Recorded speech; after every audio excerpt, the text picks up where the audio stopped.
상속세는 원래 많은 분들이 아주 자산이 큰 집 이야기로 생각했습니다. 그런데 요즘은 분위기가 다릅니다. 집값이 오래 올라 있었고 부모 세대가 평생 모은 자산의 상당 부분이 부동산에 묶여 있다 보니 현금은 많지 않아도 평가액이 커지는 경우가 생겼습니다. 그러다 보니 상속세가 더 이상 남의 나라 세금처럼 느껴지지 않는 겁니다. 특히 50에서 60대 시청자 입장에서는 내가 은퇴를 준비하는 시점과 부모님의 재산 정리가 맞물리기 때문에 더 현실적입니다. 상속은 먼 미래가 아니라 바로 앞의 문제처럼 다가오죠.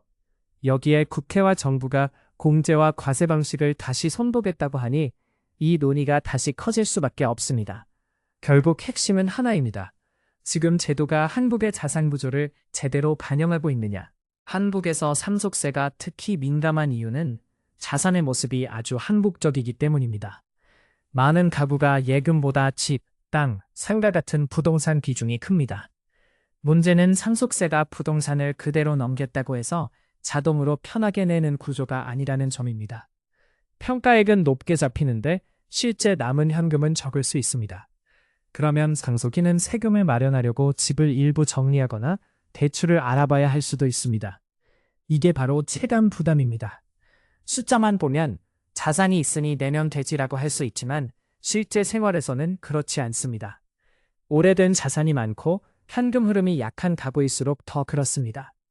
그래서 상속세 논쟁은 세율만의 문제가 아니라 납부 방식, 공제, 그리고 자산 구성 전체를 함께 봐야 합니다.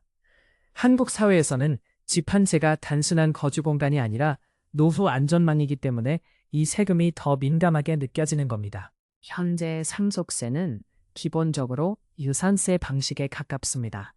쉽게 말해 돌아가신 분이 남긴 재산 전체를 먼저 계산한 뒤 각종 공제를 빼고 남은 과세 표준의 세율을 매깁니다. 이 방식은 한 번에 정리하는 구조라 행정적으로는 단순한 장점이 있습니다.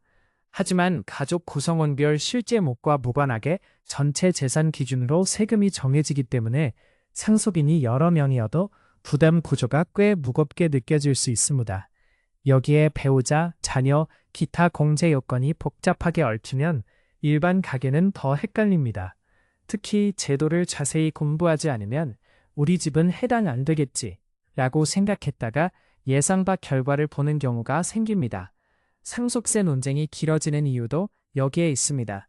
세율이 몇 %냐만 볼 일이 아니라 공제와 과세 기준, 납부 방식이 함께 작동하기 때문입니다. 결국 현행 제도는 설계가 오래된 만큼 지금의 가계 구조와 맞는지 다시 따져봐야 한다는 목소리가 커지고 있습니다. 이번 개편 논의에서 가장 중요한 단어가 바로 유산취득세입니다. 이름이 낯설어도 뜻은 어렵지 않습니다. 유산세는 망인이 남긴 전체 재산을 기준으로 과세하는 방식이고 유산취득세는 각 상속인이 실제로 받는 몫을 기준으로 세금을 매기는 방식입니다. 겉보기에는 비슷해 보여도 결과는 달라질 수 있습니다. 예를 들어 자녀가 여러 명이고 재산을 나눠 받는다면 사람별로 과세하면 부담이 분산되는 효과가 있을 수 있습니다. 반대로 공제 구조를 어떻게 설계하느냐에 따라 유불리가 갈릴 수 있어 단순히 무조건 유리하다고 말할 수는 없습니다. 이 제도 전환이 논의되는 이유는 상속세가 가족 전체 재산보다 개별 상속인의 취득 능력을 더 반영해야 한다는 주장 때문입니다. 또 현행 제도는 부동산 위주의 자산 구조와 맞지 않는다는 지적도 계속 나옵니다. 다만 제도를 바꾸면 신고 방식과 과세 행정이 달라져서 세무 실무도 함께 손봐야 합니다. 그래서 유산취득세는 말 한마디가 아니라 제도 전체를 바꾸는 큰 논의입니다. 정부 쪽 논의는 단순한 공제 확대만이 아닙니다. 상속세 최고세율 조정과 유산취득세 전환을 함께 보면서 제도 틀을 손보려는 흐름이 보입니다. 이런 논의가 나오는 배경에는 두 가지가 있습니다. 하나는 기업 승계와 자산 이전 과정에서 세부담이 너무 크면 경영 안정에 부담이 될 수 있다는 점이고, 다른 하나는 일반 가게도 자산 구조 때문에 상속세를 체감하기 쉬워졌다는 점입니다. 경제 활력 측면에서 납부 방식의 유연화가 필요하다는 연구나 요구가 나오는 이유도 여기에 있습니다. 다만 정부가 제도를 바꾸려 해도 세수와 형평성, 조세 저항을 함께 봐야 합니다. 세금을 줄이는 방향으로만 고이면 반발이 생기고 반대로 제도를 그대로 두면 현실과 동떨어졌다는 비판이 커집니다. 그래서 정부는 늘 완화와 형편 사이에서 균형점을 찾으려 합니다. 문제는 그 균형점이 누구에게는 충분하지 않고 누구에게는 너무 많이 깎아주는 것처럼 보인다는 데 있습니다. 정치권도 상속세를 두고 조용하지 않습니다. 여야 모두 완화 필요성 자체는 인정하는 분위기지만 어디를 얼마나 손볼지는 다릅니다. 어떤 쪽은 배우자 상속세 부담을 낮추거나 사실상 폐지하는 방향을 내세우고 또 다른 쪽은 공제를 넓히는 쪽에 더 무게를 둡니다. 반면 유산취득세 전환처럼 과세 원리를 통째로 바꾸자는 제안도 있습니다. 이게 왜 어렵냐면 상속세는 감세처럼 보이면 지지를 얻기 쉽지만 한번 방향을 잘못 잡으면 부자 감세 논란이 바로 따라오기 때문입니다. 특히 선거를 앞두면 더 그렇습니다. 누가 중산층을 위해 바꾸는 건지 아니면 고자산층에게 유리한 것인지 프레임 싸움이 생깁니다. 국회가 막히는 가장 큰 이유도 바로 이 지점입니다. 모두가 개편을 말하지만 각자 생각하는 개편의 내용이 다릅니다. 결국 법안이 통과되려면 세율, 공제, 배우자목, 신고 방식까지 한 번에 맞물려야 하는데 이걸 동시에 합의하기가 쉽지 않습니다. 50, 60대 시청자에게 가장 현실적인 쟁점 중 하나가 배우자 상속세입니다. 배우자에게 남겨진 집과 생활 기반을 어떻게 보호할 것인가? 이 문제가 핵심입니다. 실제 생활에서 가장 큰 걱정은 세금 총익보다도 남은 배우자가 지금 집에서 계속 살 수 있느냐입니다. 오랫동안 함께 산 집인데 한 사람이 세상을 떠난 뒤 세금 때문에 집을 급하게 정리해야 한다면 그건 단순한 세금 문제가 아닙니다. 생활의 연속성이 흔들리는 문제입니다. 그래서 배우자 공제를 더 넓히거나 배우자에게는 부담을 크게 낮추자는 주장에 힘이 실립니다. 다만 반대 논리도 있습니다. 배우자에게 지나치게 유리하게 설계하면 결국 상속세의 본래 취지가 약해질 수 있다는 겁니다. 그래서 이 쟁점은 감정적으로는 매우 공감되지만 제도적으로는 가장 어려운 부분 중 하나입니다. 상속은 재산 이전이면서 동시에 남은 사람의 삶을 지키는 문제라는 점에서 배우자 논의는 늘 중요합니다. 중산층이 상속세를 더 크게 체감하는 이유는 자산과 현금이 따로 놀기 때문입니다. 예전에는 상속세가 아주 큰 재산가의 문제처럼 보였지만 지금은 집값 상승으로 기준선을 넘는 가구가 늘어났습니다. 그런데 이 집이 꼭 큰 현금을 남겨주는 것은 아닙니다. 오래 살아온 자가주택 한 채와 조금의 예금, 그리고 노후 대비를 위해 묶어둔 자산 정도라면 서류상으로는 상속세 대상처럼 보여도 실제로 세금을 내기는 버겁습니다. 또 자녀 수가 적거나 한 자녀에게 재산이 집중된 가정은 상속 설계가 조금만 늦어도 부담이 커질 수 있습니다. 이 때문에 중산층은 상속세를 남의 얘기로 넘기기 어렵습니다. 부유층처럼 여러 자산을 분산해 놓은 경우보다 한두 개 자산에 크게 의존하는 가구가 더 민감하게 반응합니다. 결국 중산층 체감이 커졌다는 말은 소득의 문제가 아니라 자산 구성의 문제입니다. 한국에서는 내 집 한 채가 부의 상징이면서 동시에 세금 부담의 시작점이 되기도 합니다. 예를 들어 보겠습니다. 부모가 살던 집 한 채와 예금이 조금 있고 자녀가 둘인 가정을 생각해 봅시다. 겉으로 보면 아주 큰 자산가는 아니지만 집의 평가액이 높고 공제를 충분히 받지 못하면 상속세가 예상보다 커질 수 있습니다. 반대로 같은 재산이라도 배우자 몫을 어떻게 두는지, 자녀 간 분할을 어떻게 하는지, 생전 증여를 어느 정도 했는지에 따라 결과가 달라집니다. 이게 상속세의 특징입니다. 단순히 재산 총액만 보고 판단하기 어렵습니다. 또 상속세는 한 번 내고 끝나는 것 같지만 실제로는 세무신고, 평가, 귀환 관리까지 이어집니다. 가족 입장에서는 슬픔 속에 서류 작업까지 해야 하니 체감 스트레스가 큽니다. 그러다 보니 개편 논의에서 중요한 건 누가 얼마를 덜 내느냐만이 아닙니다. 일반 가정이 이해할 수 있는 제도인가도 중요합니다. 제도가 어렵고 낯설수록 사람들은 불안해집니다. 바로 그 불안이 지금 상속세 논쟁을 키우고 있습니다. 국회에서 상속세를 쉽게 못 바꾸는 이유는 생각보다 단순합니다. 세수와 형평성, 그리고 정치적 부담이 한꺼번에 걸려있기 때문입니다. 상속세를 완화하면 자산 이전이 쉬워지고 기업 승계에도 도움이 될 수 있다는 주장이 나옵니다. 하지만 반대로 보면 고자산층에게 혜택이 집중될 수 있다는 우려가 따라옵니다. 또 세금을 많이 줄이면 국가 재정에 어떤 영향을 주는지도 따져야 합니다. 여기서 중요한 점은 상속세가 단지 부자에게 걷는 세금으로 끝나지 않는다는 것입니다. 우리 사회가 자산을 어떻게 물려줄 것인지, 세대 간 형평을 어떻게 맞출 것인지와 연결됩니다. 그래서 국회 토론은 늘 길어집니다. 각 당은 지지층의 요구를 반영해야 하고 동시에 사회적 반발도 관리해야 합니다. 이런 이유로 개편안이 나와도 신속하게 합의되지 않는 경우가 많습니다. 상속세는 숫자보다 가치 판단이 먼저 충돌하는 세금이기 때문입니다. 경제계는 상속세를 개인 가계 문제로만 보지 않습니다. 기업이 오래 가려면 경영권과 자본 구조가 안정적이어야 하는데 상속세 부담이 너무 크면 승계 과정에서 흔들릴 수 있다고 봅니다. 실제로 가족기업이나 중견기업의 경우 대표 한 사람의 재산이 곧 회사와 연결되어 있는 경우가 적지 않습니다. 이때 세부담이 지나치면 지분을 정리하거나 외부 자금을 끌어와야 하는데 그 과정에서 경영 안정성이 약해질 수 있다는 겁니다. 그래서 경제단체들이 최고세율 인하와 과세체계 개편을 요구하는 배경이 나옵니다. 다만 일반 국민은 여기서 또 한 번 질문하게 됩니다. 기업 승계를 돕는 것이 왜 곧 상속세 전체 완화로 이어져야 하느냐는 점입니다. 이 질문이 바로 정책 논쟁의 핵심입니다. 기업에는 특수한 사정이 있지만 그 논리가 모든 가구에 똑같이 적용되지는 않기 때문입니다.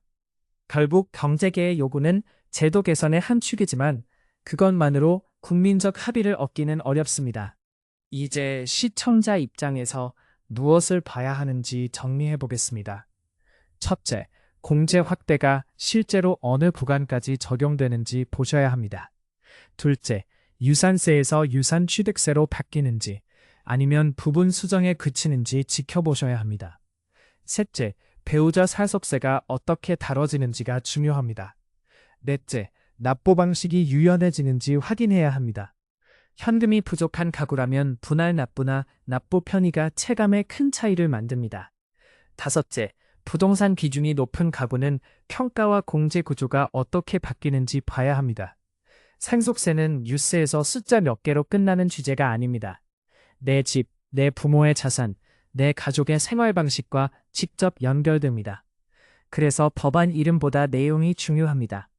특히 50에서 60대는 향후 몇 년 사이에 부모 세대의 상속과 본인의 자산 이전을 함께 고민해야 하는 경우가 많습니다. 지금 이 논의를 알아두면 나중에 훨씬 덜 흔들립니다. 정리해보면 상속세 개편 논의가 다시 커진 이유는 단순히 세금을 깎자거나 늘리자는 싸움이 아닙니다.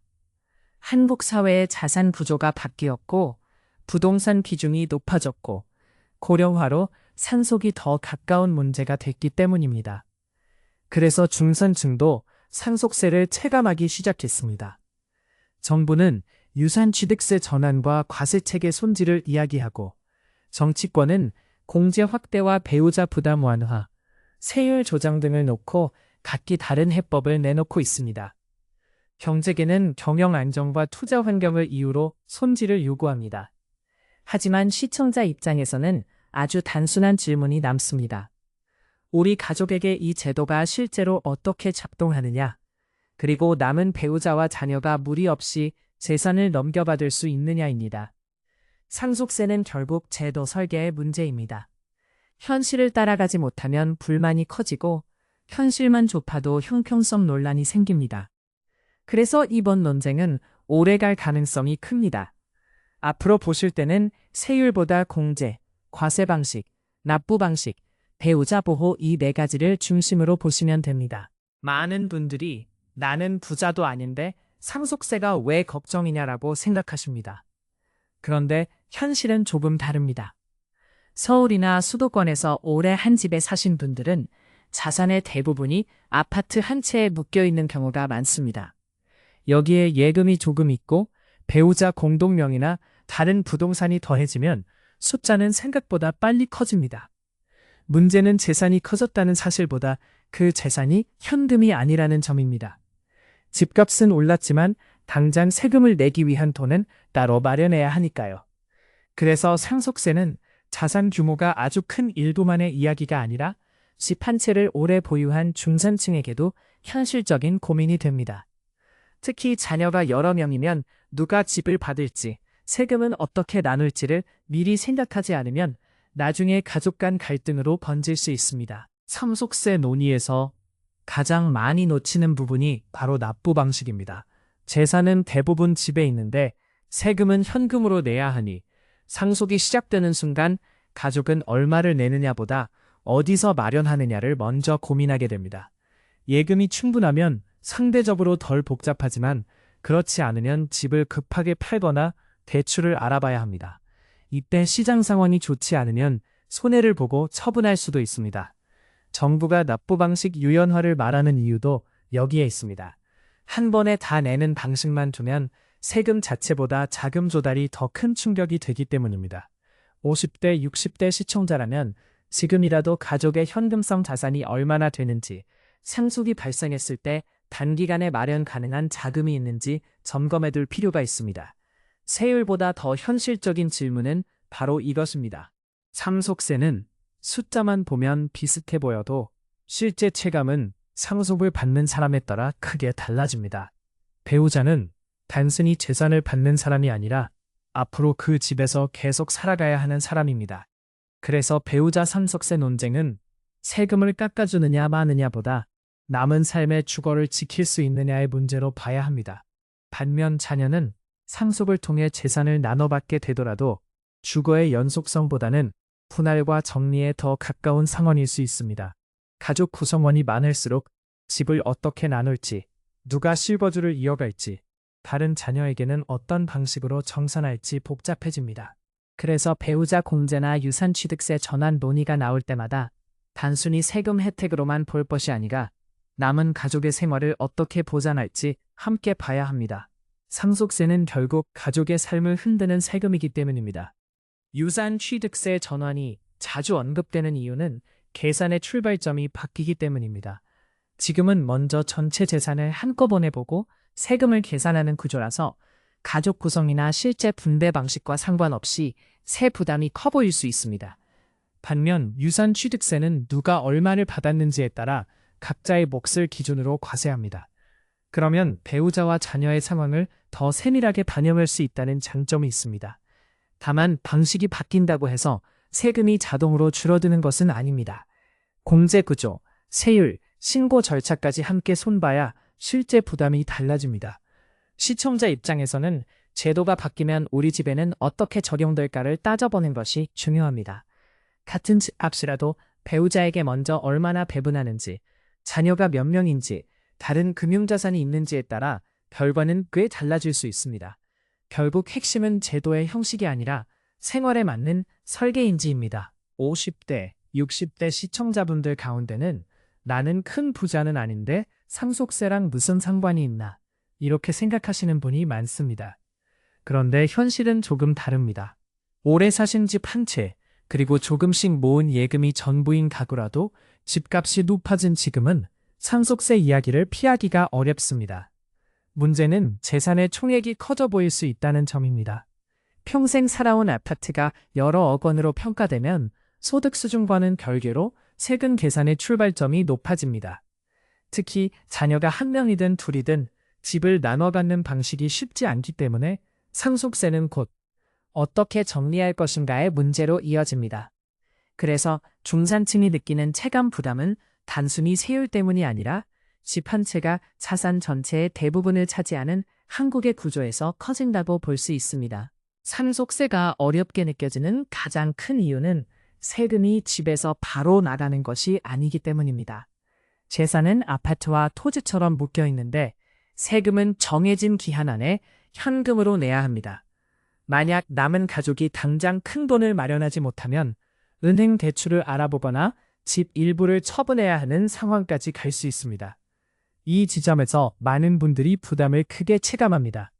특히 은퇴 뒤 생활비는 고정돼 있고 자녀들은 각자 가정이 있어서 상속세를 나눠 부담하기도 쉽지 않습니다. 그래서 최근 논의의 핵심 중 하나가 바로 납부 방식의 유연화입니다. 세율을 조금 손보는 것보다 실제로 돈이 언제 어떻게 나가느냐를 바꾸는 것이 체감에는 더 클 수 있기 때문입니다. 50대, 60대에게 중요한 건 숫자만이 아니라 내가 남긴 집이 가족에게 짐이 되지 않느냐는 현실적인 문제입니다. 상속세 논쟁에서 배우자 공제가 자주 거론되는 이유는 단순히 세금을 덜 내자는 얘기가 아닙니다. 남은 배우자가 그 집에서 계속 살아야 하는 현실이 있기 때문입니다. 자녀 입장에서는 상속받을 몫을 계산하면 되지만 배우자는 생활의 터전과 일상 자체가 걸려 있습니다. 그래서 배우자가 상속세를 내야 하는 상황이 되면 세금은 곧 거주 문제와 연결됩니다. 집은 그대로인데 왜 세금을 내야 하느냐는 질문이 나오는 것도 이 때문입니다. 반대로 자녀들은 부모의 집을 그대로 유지할지, 나눠 가질지, 팔아서 정리할지 판단해야 합니다. 결국 같은 상속이라도 이해관계가 다르고 세금의 체감도 다릅니다. 그래서 제도는 누가 더 많이 받느냐보다 남은 가족의 생활이 흔들리지 않느냐를 함께 봐야 합니다. 이 점이 앞으로의 개편 논의에서 가장 민감한 부분이 될 수 있습니다. 유산 취득세 전환이 주는 가장 큰 변화는 계산의 출발점입니다. 지금처럼 전체 재산을 한 번에 묶어보지 않고 상속인 각자가 실제로 받은 몫을 기준으로 세금을 매기게 되면 부담의 모습이 달라집니다. 예를 들어 자녀 2명이 상속을 나눠 받는다면 각자 부담이 분리되어 보이기 때문에 체감이 조금 더 명확해질 수 있습니다. 물론 이것이 자동으로 세금이 크게 줄어든다는 뜻은 아닙니다. 다만 누가 무엇을 얼마나 받았는지에 따라 결과가 더 세밀해지고 상속 구조가 복잡한 가구에는 이해하기 쉬워질 수 있습니다. 또 배우자와 자녀가 각각 어떤 몫을 가져가느냐에 따라 생활 안정과 세 부담의 균형을 다시 맞출 여지도 생깁니다. 앞으로 제도가 바뀌더라도 시청자분들이 꼭 보셔야 할 것은 하나입니다. 우리 집이 전체 얼마냐보다 가족 각자에게 어떤 몫이 돌아가고 그때 현금은 얼마나 필요한가.